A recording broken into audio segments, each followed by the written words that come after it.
Hi everyone, I hope you're all doing really well and welcome back to my podcast, Life of an Artrepreneur. So I know a lot of you have been waiting for more chats with other artists, so today I'm bringing you a chat with incredible pastel artist Amy Mckimm. We talk about loads of different things from workshops, how to start workshops, venues, what not to do, and she gives her advice on all of that. We also talk about social media and balancing sort of everyday life, family life with running and growing a creative business.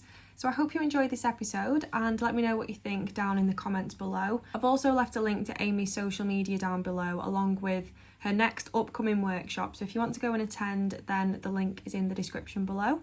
And I hope you enjoy. Well, thank you so much for coming on. Well, I know that you don't me. enjoy these, but I'm forcing you to come on. Have you had a good day so far? I've had one of those days where social media has sort of like taken over and my drawing has just been staring at me from the side. So it's been one of those sorts of days, but the weather's not so great today either. So no, it's a nice cozy day though. I quite like drawing when it's like a rubbish day outside. Yeah, get a candle lit and then get a blanket. Literally got one here at the ready. Oh, I haven't. Mine's all the way over there. So you went on a walk with the dogs before, didn't you, and got drenched? I know. Yeah, it's one of those. And where we are, it's very windy and it's very rainy. So your hair just gets stuck to your face. Is it Haworth? It's Haworth that you're from, isn't it? Yes. Yeah. So I've been here for 5 years now. Mm-hmm. And I absolutely love it. All your Instagram stories just look so like picturesque and cozy, like cottage vibes. It looks dead nice. Yeah, it is gorgeous. Have you been to Haworth before? I'm not sure if I've been with my mum and dad when I was like really, really young, because I said, I'm talking to an artist soon. I'm sure she's from Haworth. And they were like, oh yeah. So I'm sure I have been once, maybe for like a day or passing through somewhere, but I can't remember if I have. It made that much of an impression on you. Yeah, I know. I'll have to come again. I'll have to come to one of your workshops. Yeah. So in terms of like your background, have you always been into art, or is there like a job that you used to do that kind of led you down becoming an artist, or how have you kind of navigated that? Well, where to start with that? So I've always loved art ever since I was little. It was always my favourite subject at school. Then there was a break between when I left school. I went to college, but I dropped out within sort of not quite the space of a year's time. But I'd never pursued art as a career because I'd always been told that it's not a job, it's a hobby. You know, it's something nice to do after work or at the weekends or something. But it was always, you know, my parents would always say it's not a job, so you know, don't pursue it. But there was a spell, I think, sort of in my early 20s where I didn't do much drawing. And then I picked it up again in my late 20s. And it was, it kind of came back to me when I was starting to draw things for other people as gifts. And then I worked for quite a long time. I worked in the motor trade for about 15 years. I was a vehicle inspector. And we had a big notice board in one of the communal staff rooms, and I would just pin photocopies of my sketches onto the notice board. So, you know, it was seen by hundreds of people passing through every single day when they were going in for their lunch or making themselves a cup of tea. And that was how the commission started. And that would have been, oh gosh, when would that have been? 10 years ago? Something like that. But so you've been doing them for a while. yeah. And they were just little pencil sketches with a sketch pad and a HB pencil. There was no colour involved at all. It was just a sketch. And I loved it. And then people would start to ask if I were drawing colour. And I would always say, no, I'm just comfortable just with my sketch pad and my pencil. I know how that works. I know the results I'm going to get each time. And then curiosity sort of got the better of me and I started to explore Instagram a bit more. I didn't really go on Instagram that much, but then I started to have a look and I started to get brave and chat to other artists. And I took on some recommendations from them as well. They all, quite a few of them said, if you're new to drawing in colour, try pastels because they are very beginner friendly. So I went on Amazon and I found the Faber-Castell pastel pencils that they were all talking about, and I put them in my shopping cart on Amazon, and I didn't buy them straight away. It took me about 2 months to pluck up the courage to actually buy them, along with a pad of pastel mat, because they were expensive. You know, they were, the whole lot probably together would have been about £120. And I'd just gone back to work full time. My little girl was at a childminder. You know, our outgoings were quite a lot at that time. So to just go out and spend that amount of money on some pencils was, you know, it was a big deal. It was quite a considered purchase. But the strange thing was the timing of it all. So I'd bought these in the February of 2020. And then, of course, the following month was March, which was when we all went into COVID lockdown. So I had this time. I didn't have a huge amount of time because my little girl was only 2 at the time. So I had a bit of extra time to practice and play with my new toys. And I was just blown away by how amazing these pastel pencils were and how vibrant. And I was hooked. I was absolutely hooked. Any spare moment I had, I was drawing. And once I'd done a drawing, I'd put it up on my mantelpiece in the living room, and I'd just look, and I was just blown away by the vibrancy, how bright these pastel drawings were. I'd never experienced anything like that before. And then I started to put my drawings on Instagram, not really with the intention of getting commissions, but it was just having fun. There was no pressure on me. But I was putting the drawings on Instagram, and within a very short space of time, I had about 3 months worth of commissions from posting in about 2 weeks worth of posting. And then I started to panic a bit and thought, well, technically I still have a job. I'm furloughed from it, but I still have a job. I'm still employed, and I didn't really know what the right thing to do was. So it was actually my husband that said, why not make this your job? And that was literally the best thing he's ever said to me in the entire 11 years of being together. Yeah. I think he actually takes the credit. Yeah. Oh yeah, probably does. Yeah, it's all because of him why this all, yeah. So yeah, that was basically how it got started. And obviously Instagram's a very different place now to what it was like 5.5 years ago. It was a lot easier, I found, to get commissions back then. Nowadays, not so much. But we'll probably get on to the social media stuff in a bit. But yeah, that was sort of how it got going. For the first couple of years, I just solely did pet portrait commissions for people all over the world. It was quite a rare thing to get a commission for somebody locally. It was just mainly America. I had a lot of commissions. Yeah, they're very popular in the US, aren't they? Yeah, I feel like that's where most of my clients are from, is the US. I was going to say, did you just go straight into the pastels, or did you try like a bit of painting or coloured pencils as well, or did you just fancy the pastels, love them that much, and then kind of stuck with them? So I have done a coloured pencil drawing, which you won't show. No. It was all wrong. I was using, I didn't know what I was doing. This was a long time ago. This was actually before pastels, and I think this was why I went down the pastel route, because I'd had that one bad experience from coloured pencils. I didn't know what I was doing. I didn't know about putting light colours down first. I didn't know about using, I think I was even drawing on printer paper. I didn't know that there were all these fancy papers out there or anything. So yeah, my experience with coloured pencil was very short-lived. But no, pastels, I have played with acrylics a little bit and watercolour, but no, pastels are the one. Your work literally makes me want to try pastels so much, but I'm scared of the mess. I've said this before, but like I feel like the vibrancy that you can get in a pastel drawing is so much more than coloured pencil, and it's quicker. So I really want to try it, but just the mess all over your hands and the dust and everything stresses me out a little bit, because I'm a bit of a neat freak on my desk. It's not too bad. It's not too bad. I mean, I always have a cloth to wipe my table down all the time. At the workshops, I take packets of wet wipes as well for people to clean their fingers on every now and then. But it's not so bad. I don't really think about it. I mean, I do my pastel drawings on my sofa in an Oh, evening. right. So Yeah. it's not that I bad. If you're suppose, just using pencils, it's okay. yeah, the pencils are better than the actual like pastel sticks or whatever they're called. I Yeah, don't know.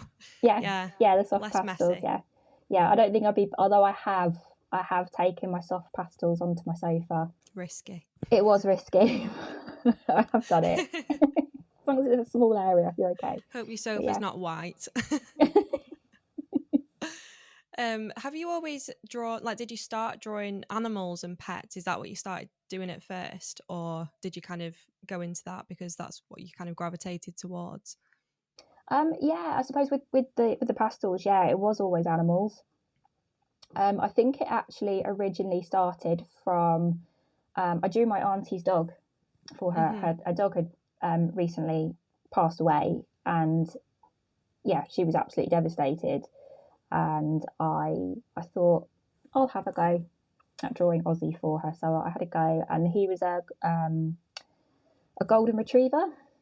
Wait a Oh, minute. yeah. Yes, yeah, he was a golden retriever. You know, creamy, long-haired. Mm-hmm. And he was also a pat dog as well. You know, the ones that go around schools and hospitals and things. And Yeah. he used to have a bright blue bandana Oh. underneath. Mm-hmm. And so, yeah, watching him, you know, come to life on the page and all these bright colours, it was, yeah. But yeah, it has always been animals. In the beginning, I had a lot more horses to do, a lot more Mm-hmm. horses. But very quickly, sort of dogs took over. I get a couple of cats to do every now and then. I would love to do more cats, but it seems to be mainly dogs, which I don't mind. Obviously, Mm-hmm. I'm a dog lover. What's your favourite to draw? I really like drawing short-haired dogs, Mm. things like Jack Russells and stuff. But I do really like drawing curly-haired dogs as well. Mainly dogs with sort of curly ears, spaniels and Yeah. Cavalier King Charles spaniels. I really love the challenge of creating silky little curls in their ears and stuff. Like But interlocking waves and stuff. yeah, Spaniels are my favourite to draw as well, but everyone's like, oh, they're too complicated. But when you get into it, it's actually, I quite like drawing yeah, spaniels. Spaniels and golden retrievers, they're my favourite I breeds. know. But I thought you were going to say horses, not dogs. I do love drawing horses. Horses were when I was really young and I used to doodle away on my bedroom floor. It was always horses, Yeah. constantly horses. And my dad even Oh. used to say to me, "Can you please just draw something other than a horse, please? Just have a go. Just do something else, not horses anymore." But yeah, I'd spend hours, and they'd always be the same. I'd always start in exactly the same way, and I'd always draw their legs in the same way. And I'd always have a little rider on them and a little saddle. And then eventually, as I got older, I tried. I had a go at realism with just drawing horses' heads and Mm-hmm. stuff, and then that was where the passion started. Definitely. Do you own horses Yes. or not? Yeah. Yeah, I thought you did because I always Yeah. see them on your story and I'm like, wow. Yeah, what are they called? I've just got one. Yeah, Oh, just just got one. one. I Just thought the you had one. two. Yeah. No, I only have time for one, and I barely have time for one as it is. She's called Tilly. I wanted to talk to you about workshops, obviously, because that's like a massive thing that you do that takes up loads of your time. And I feel like every time I go on Instagram, you've always got like 2 or 3 workshops coming up and you're doing one like every single weekend. So for anyone who is thinking about starting workshops and like knowing where to start, what advice would you give to them to kind of get things going? Oh my gosh, I could write a book. Big question. I could. It's a big question. I could write. I feel like I could put a book together on this at the moment. Just do it. Really, I know that sounds like a very bold statement. Just do it, but there are a lot of things to think about before you start a workshop. So I started workshops in my local coffee shop. It was back in the December of 2021, I think. I was having a coffee with my daughter and my stepdaughter, and I looked up on the wall and they had a big notice board of all their upcoming workshops and events. And I think I said, oh, I think I could do some drawing workshops here. And then my daughter had only been about 4 or 5, and my stepdaughter was maybe 9 or 10. and we started throwing ideas around each other. What would you draw? What could you teach people to draw? And we had suggestions of spoons, frogs, ladybirds. There were all these wild little ideas sort of bouncing around. But obviously there was Christmas coming up. So Christmas gave me a bit of time to really think about everything. And it wasn't until the March of the following year, so 4 months later, that I phoned the venue and said, can I do this? And they said, yes, absolutely. We'd love for you to come here. Location is a big one. It's a very, very important one. Obviously, if you do your workshops in a very small village, in the middle of, out in the middle of nowhere, you might be limiting yourself quite a lot. I do workshops at 4 different venues in 4 different towns now. I started with the one in my village, and I started by doing evening workshops. What I would recommend is not to do it the way that I did it, which might sound very contradictory. Here's what not to do then. Here's what not to do. So my plan for my first ever workshop was to have 6 people in a nice cosy little venue with nibbles and bottles of wine. It didn't happen that way. So I phoned the venue, booked it in.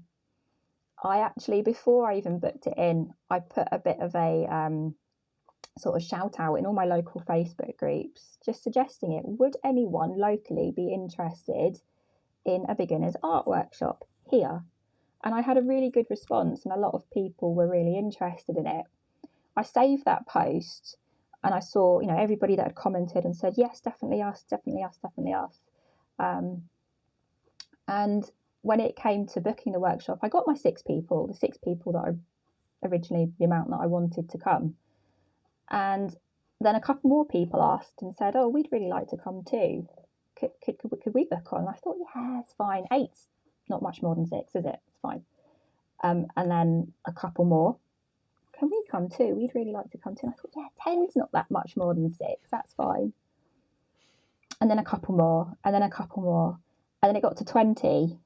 Oh gosh! And I phoned and I phoned the venue and I said, how big is the space upstairs? How many people can we fit? And they said, well, you could get 30 up there. So I kept going, and my very first workshop was for 30 people, and I was utterly terrified. I'd be terrified. I think mine was 5 for my first one, and I was honestly like sat there shaking, trying to explain everything. So I don't know how you did that. I still, to this day, I'm not sure how I didn't die of nerves before. It was really, because I don't know if you're the same, but when I was at school, if you had to get up and and talk about stuff in front of the class, I would feel sick. Feel sick with nerves. I hate that. Just didn't want to do it. And here I was in my adult life, standing up in front of a room full of 30 people, just about to.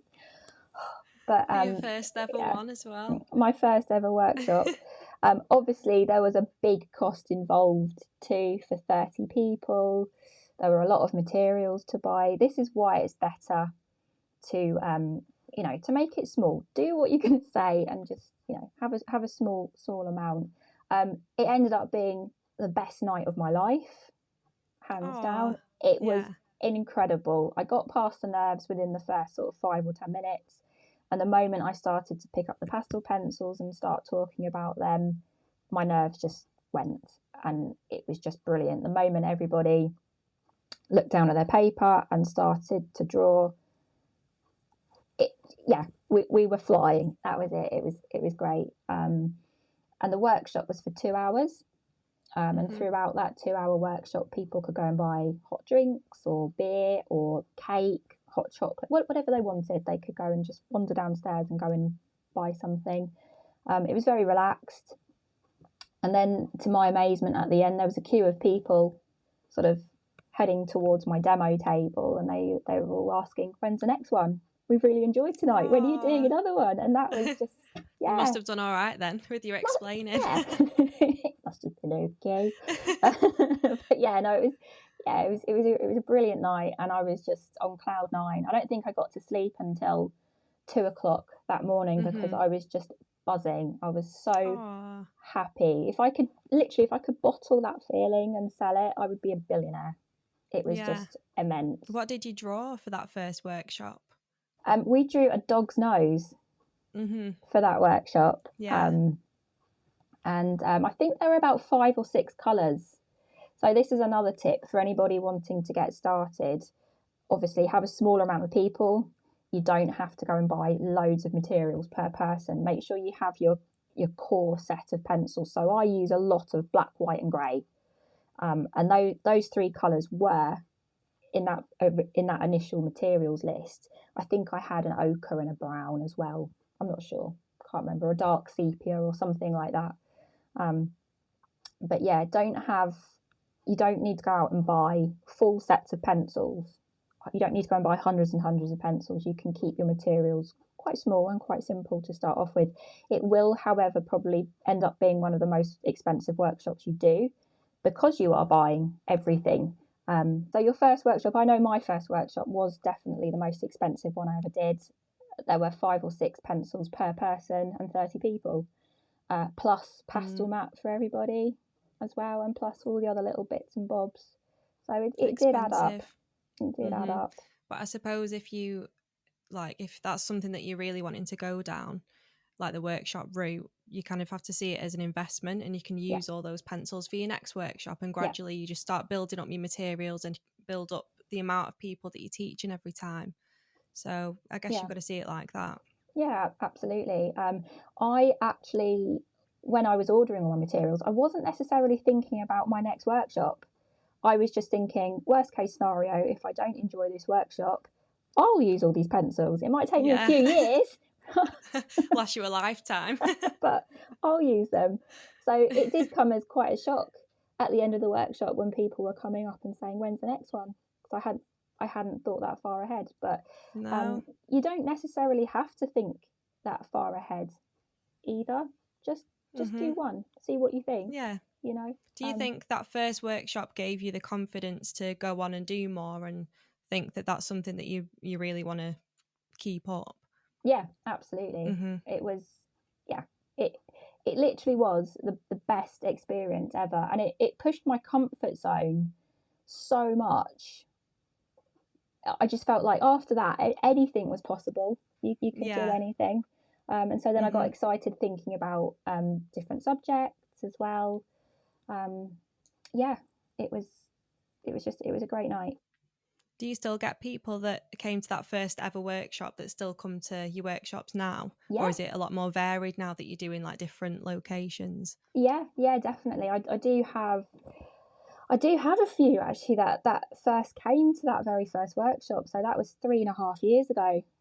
Wow. And I do have a regular bunch of people who come to.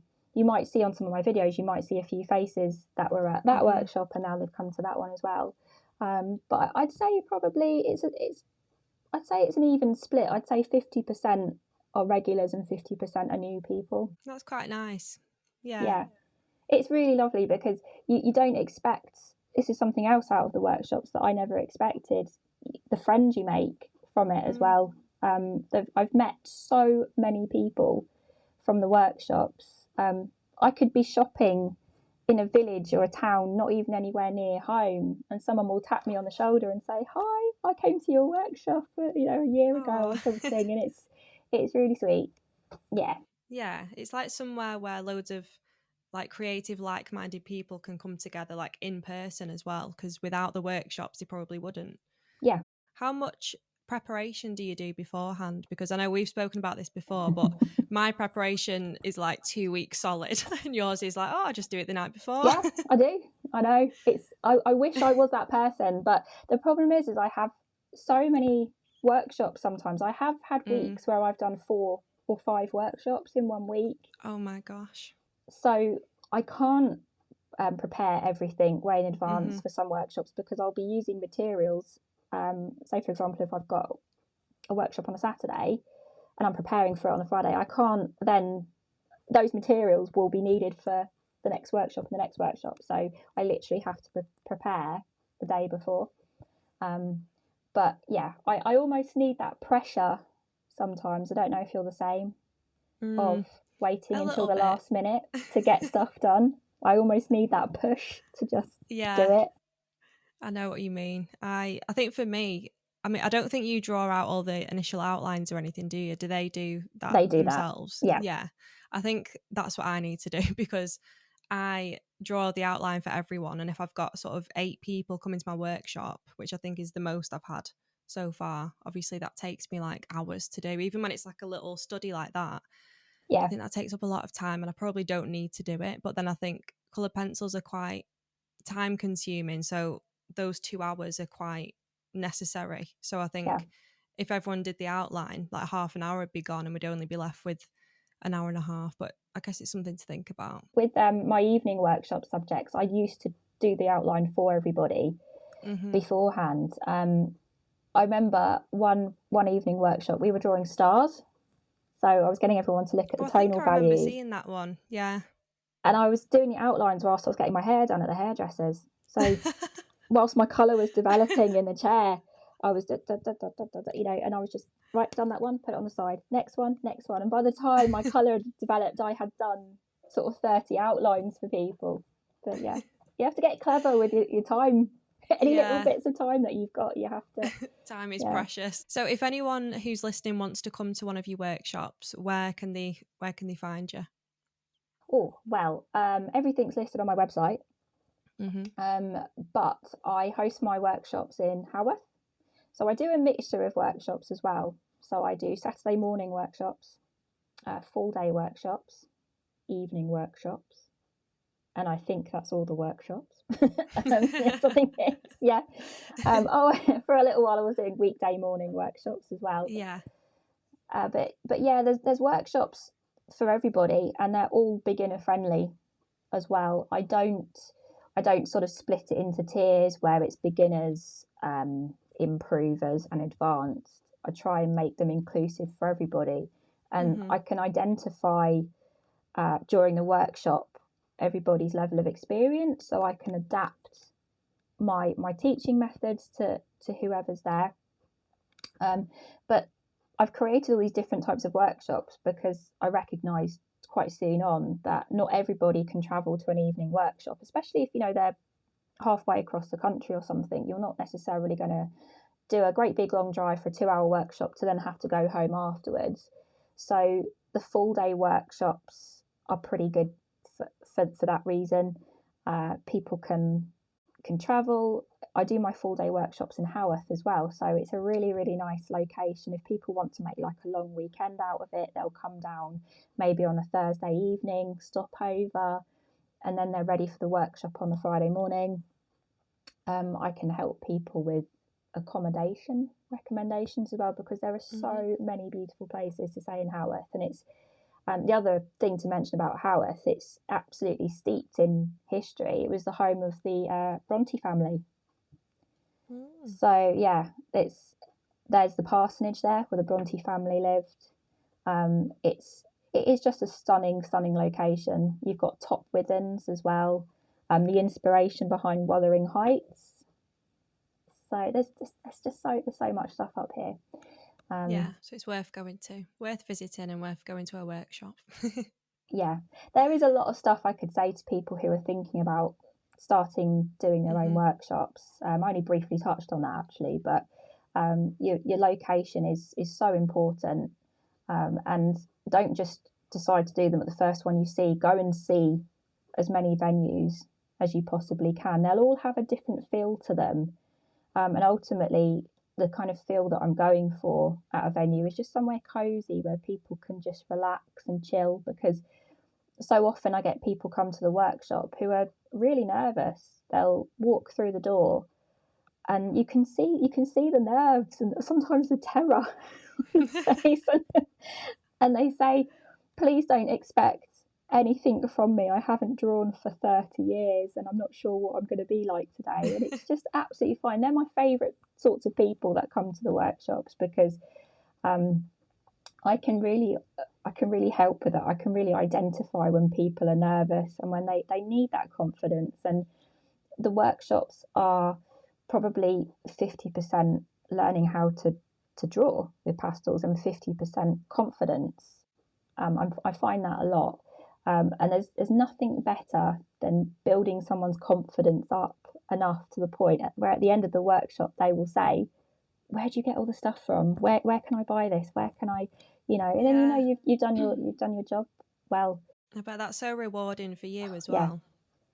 It's massive. It's absolutely massive, because really I'm not that far in front of people. I've only been using pastels for 5 years myself, which is kind of a relatively short space of time. So I understand all the questions that people have, and it wasn't so long ago that I was just using my pastels for the very first time at home and just not having a clue what I was doing. And I'm really not that far ahead. There are lots of things to think about with venues as well, if we've got time to touch on that. Yeah, go for it. Yeah. So as I said earlier, I host my workshops out of 4 different venues, and they've all got different things about them. There's lots of different positives about each place.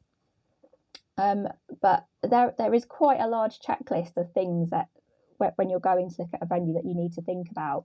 Obviously, seating, table arrangements, amount of people that you can get into a venue as well. How big do you want your workshops to be? Do you want them just for a small amount of people? Obviously, if you choose a smaller venue, you're limiting yourself for, if you want to grow and if you want to have more people. Lighting is such a big thing for me as well, especially during the winter months or in the evenings. I've recently come up against it at one of my venues. I do a sip and draw evening at a local pub, and it's very cosy, and it's a beautiful old pub in a lovely old village, but lighting is quite restrictive there. You literally are just going off of lights on the ceiling. There's nothing really else there. So I've had to, I don't think I've got any kicking around here at the minute, but I've had to go and buy lots of clip-on table LED lamps. That's quite a good idea, because then they can see what they're doing and it's not like they're straining their eyes. A lot of people suggest village halls and things, but you have to think, if you're doing your workshops in the winter, how warm is it going to be in there? Probably freezing. Yeah, if it's a very large space, you want people to be warm and cosy. One of my venues, once there was a problem with the heating, so everybody was sitting there in their coats. So you've got to give lots of stuff a lot of thought.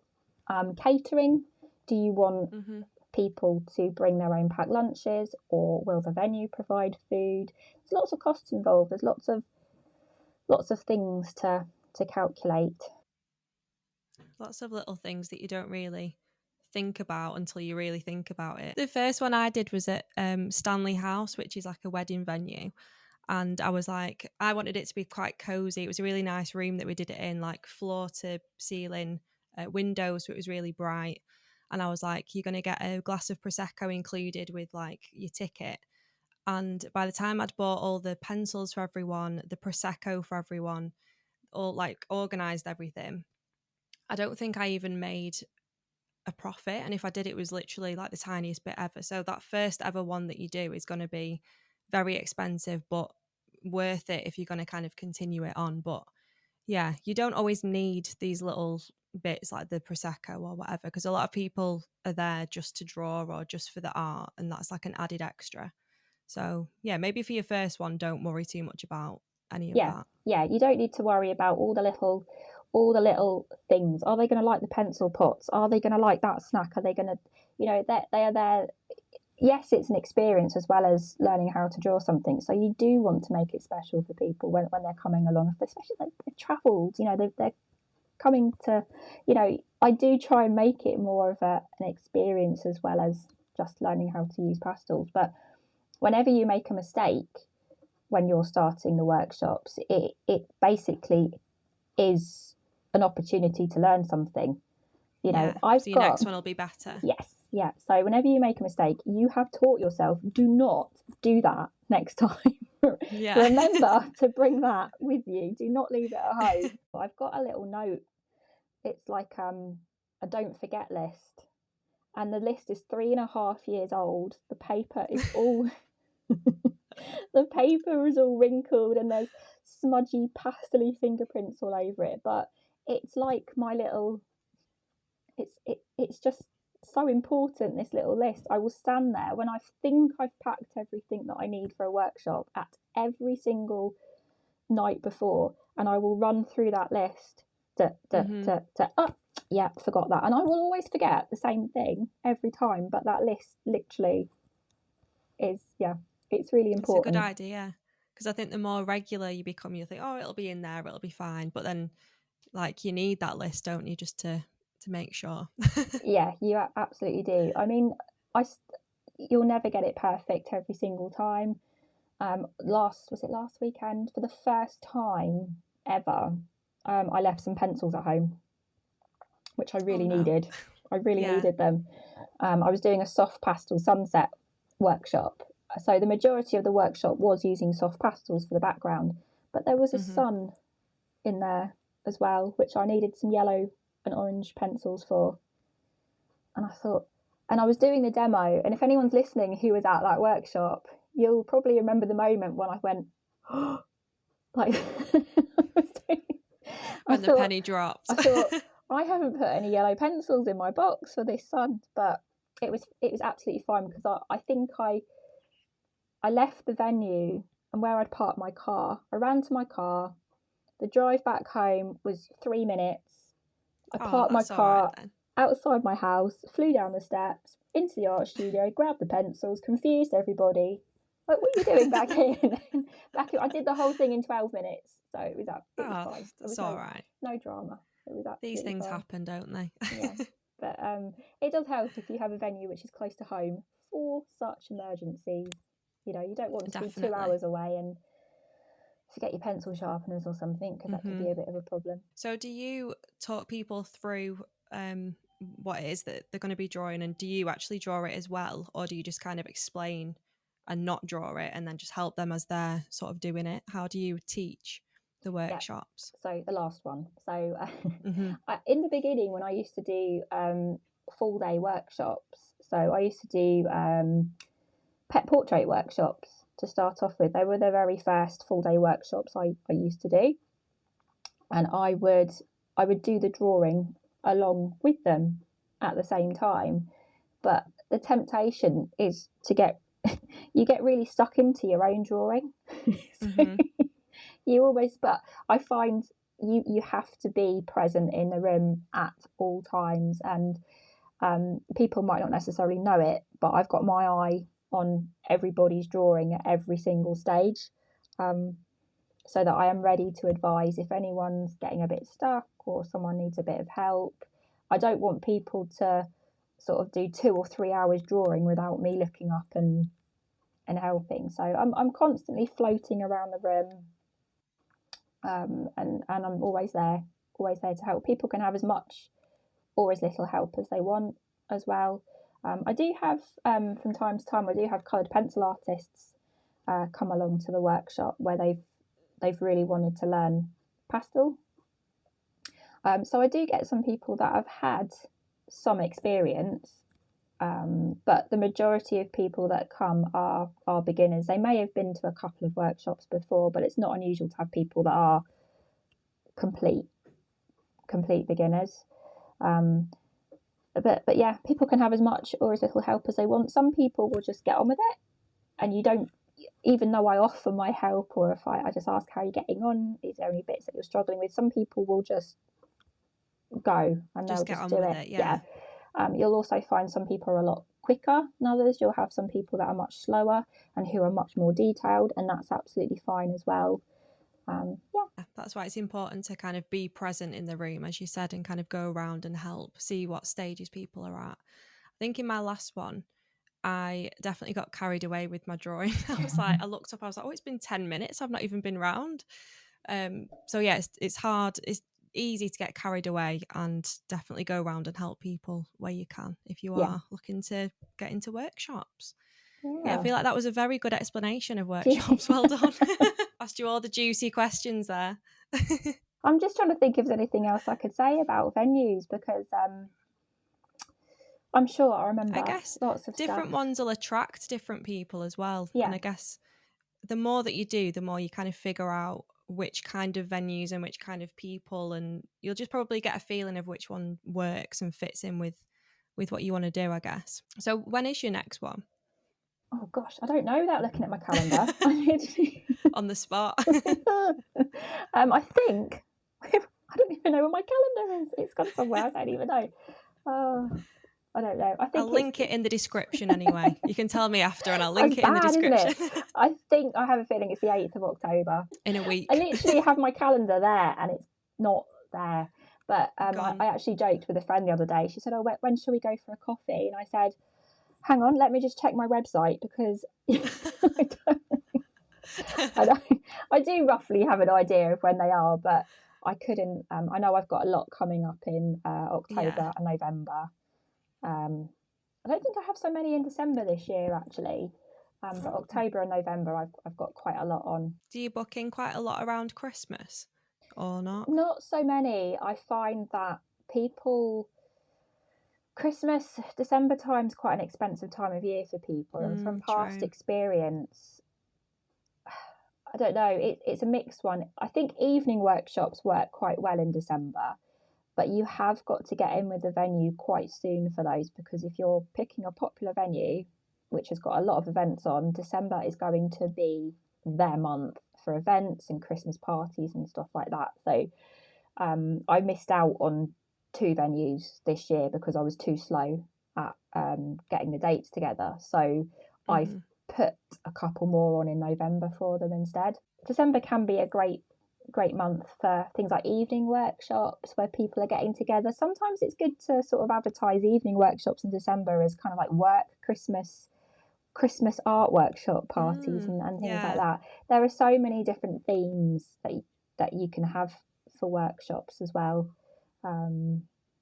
There's so many things. It isn't just animals. You can add all sorts of different subjects into workshops, but they'll always surprise you as well. I think quite often I'll pick a subject for a workshop and I'll think that's going to be a really popular one, and then you don't get so many bookings for it, and then you'll put another one on the website and think we'll see how that goes, and then you sell out within a couple of days. So you just never know.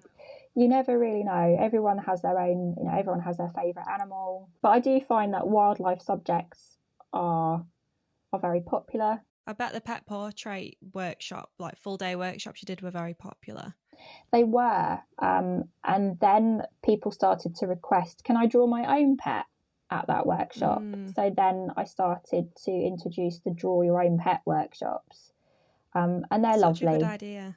They are lovely. It's a very hard workshop to teach. Yeah, because everyone's doing something different. Everyone's doing something different. It's not like I can do a demo up at the front of the room and say, this is how we're going to do this bit. So I put a lot of steps in at those workshops. I'm running around from person to person all day long, and I am exhausted by the end of it. I am absolutely shattered. I sleep really well on those nights, but it is easily the most rewarding workshop because people come along and they've lost a pet, so you can have some quite emotional stories, but it's a very hard one to prep for as well, because I'm picking everybody's colours on a custom basis beforehand.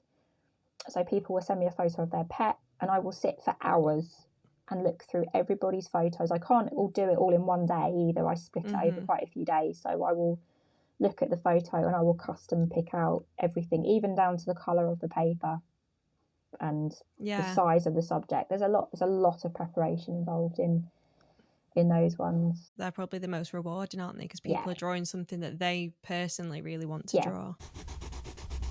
So the last topic that I wanted to talk about was obviously a bit of social media, but also how you balance sort of family life with running a creative business. And obviously social media is a massive part of that as well. And it's difficult. So what advice have you got for people that are struggling with that? Well, first I can ask, what's your advice for social media? Tell me. Well, to be honest, mine's a bit stagnant at the minute. I've especially Instagram, I feel like last year I had a really good run, and it's just like no matter how much I'm posting, it's just like the same. So I don't really know. I feel like it it does go up and down a little bit, doesn't it? And no matter how much you post and how consistent you are and how much you try and change reels and, you know, interact with things, it just depends on like the algorithm, and it's constantly changing. It's hard to keep up with stuff. So yeah, I think as long as you stay consistent and you're constantly like documenting things that you do, it's never going to go to waste because you're constantly getting that exposure from your followers. But yeah, if you are having a bit of a stagnant time like I am, try not to panic, because next month it might go up again. You just don't know. And also, followers aren't the be all and end all.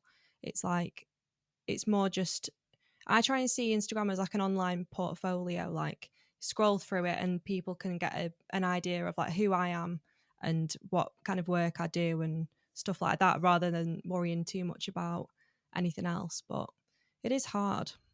It is really hard, and it's a very different place to what it was like 5.5 years ago when I first started. Oh, 100%, yeah. I It was wish so much it was easier back then. Yeah, I wish it was just like how it used to be, and it's quite sad because I feel like there's a lot of people that have got lost.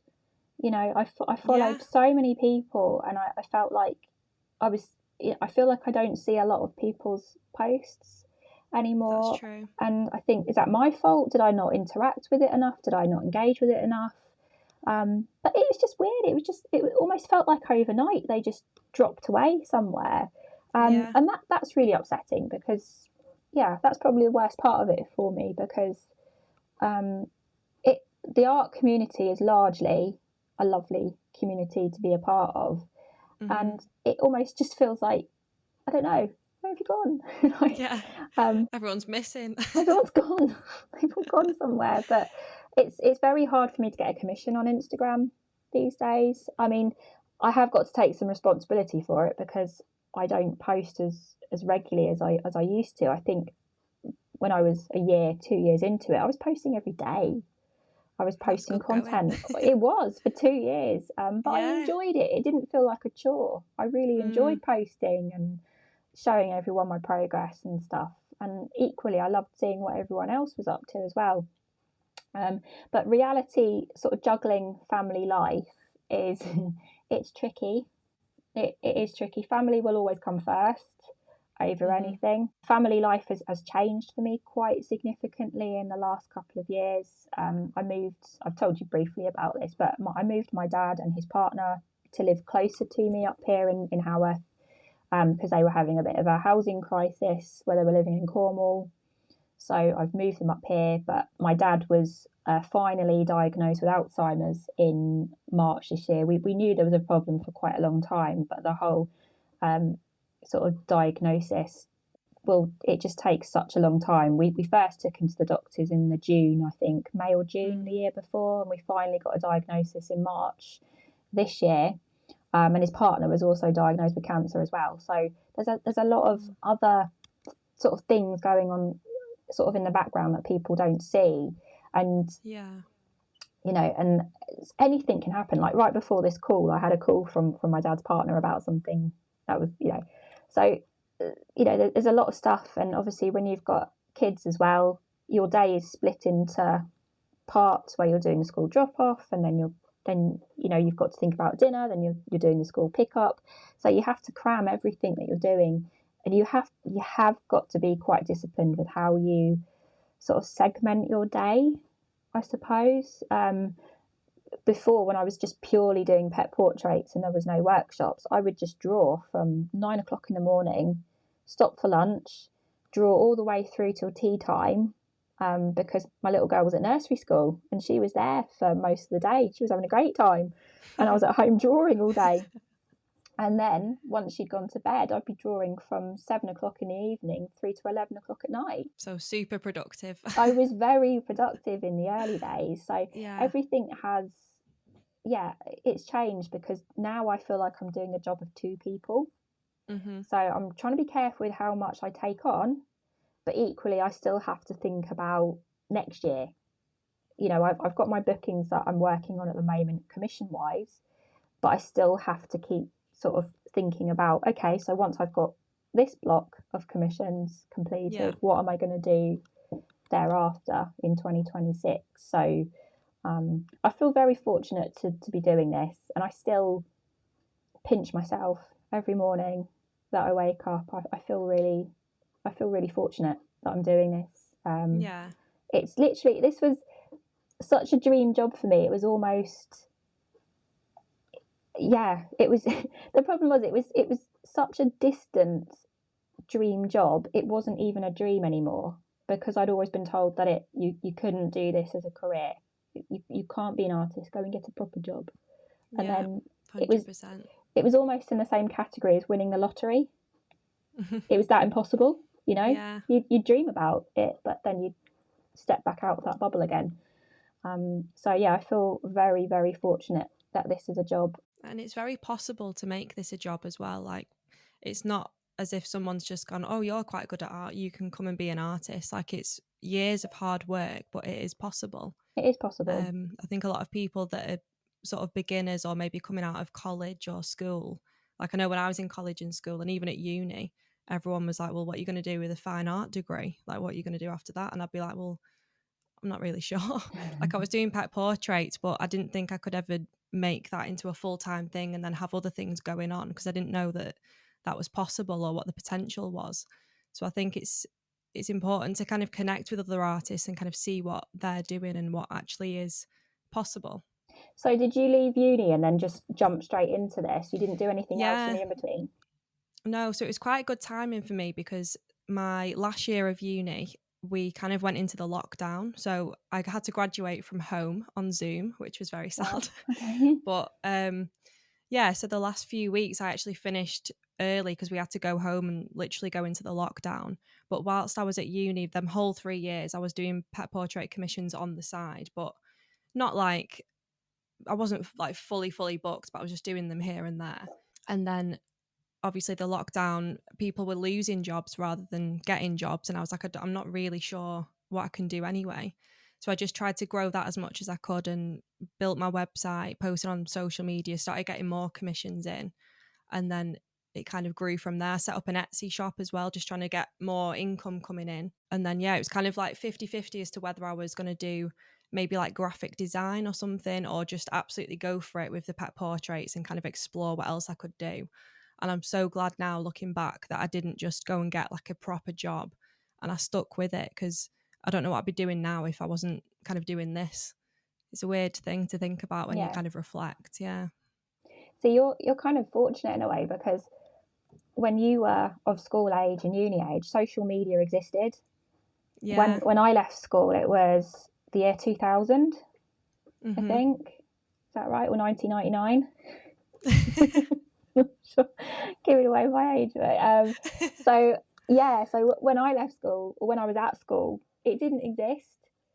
So as much as we complain about social media and everything like that, it's where my business started, and it's where it's evolved, and it's kind of become what it is. But yeah, so I feel like it's never been easier for people to, once you've left school, if you want to get into it, you can get into it.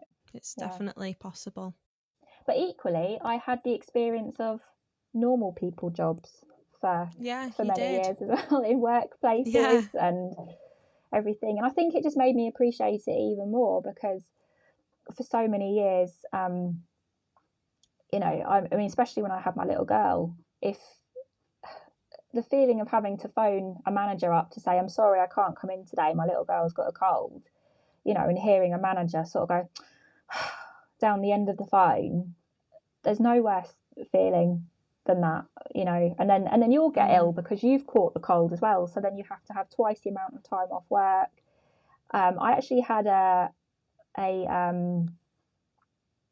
verbal warning, I think, at one point just before I left, because of time off sick, because you can't help it, you know, babies and toddlers pick up all sorts of stuff. So yeah, and to not have that hanging over my head anymore, that is sort of success. There's so many benefits of being self-employed as well. Like, of course it comes with its struggles, but even stuff like that, if you need an afternoon off, or you need to take like your little girl somewhere, or look after your dad, like you can do, and you can kind of work around it, and it's your structure. Yeah, you're not kind of asking someone else's permission whether you can have that time off or Yeah. anything like that. So it is good. There's so many benefits of being self-employed. Yeah.